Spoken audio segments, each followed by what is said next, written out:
So this is us. And you might be asking yourself, how did you end up out here?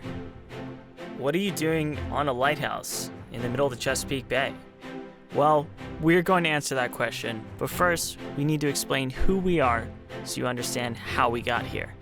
This is our founder, Rich Cucé. I think I'm developing an immunity to cormorant guano. He started his small business over 30 years ago doing industrial sandblasting and painting in Quakertown, Pennsylvania. With a love for old buildings and history, years of experience restoring metal and structures, and an appreciation for the environment and technology, the Lighthouse Centers was born. Our goal is to turn these historic structures into education and research centers throughout the Chesapeake Bay, with all the amenities of a normal house running purely on renewable energy. We are restoring these lighthouses so we can use them as a place where people can meet to study the bay, learn about the history, or so anyone can come out to enjoy them.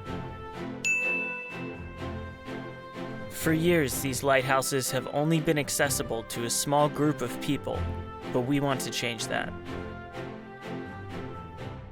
Since 1939, the U.S. Coast Guard has continued to oversee American lighthouses all along the coasts of the U.S. And by 1990, all but one of the nation's lighthouses were automated, powered by a small solar panel which did not require a lightkeeper to stay out on the light.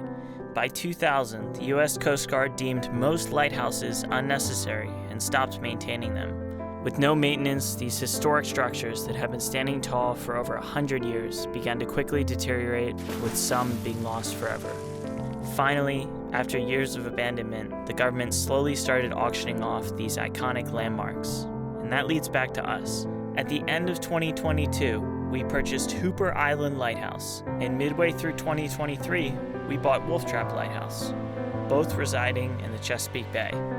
So whether you like history, home improvement on a lighthouse, renewable energy, or DIY, or you just want to watch some fun videos, like when we toured abandoned lighthouses, found a falcon that was trapped in the lantern room, or when we got caught in a storm going out to the lighthouse. Your views on this channel help fund our mission to restore the lighthouse and restore the bay. We are the Lighthouse Centers.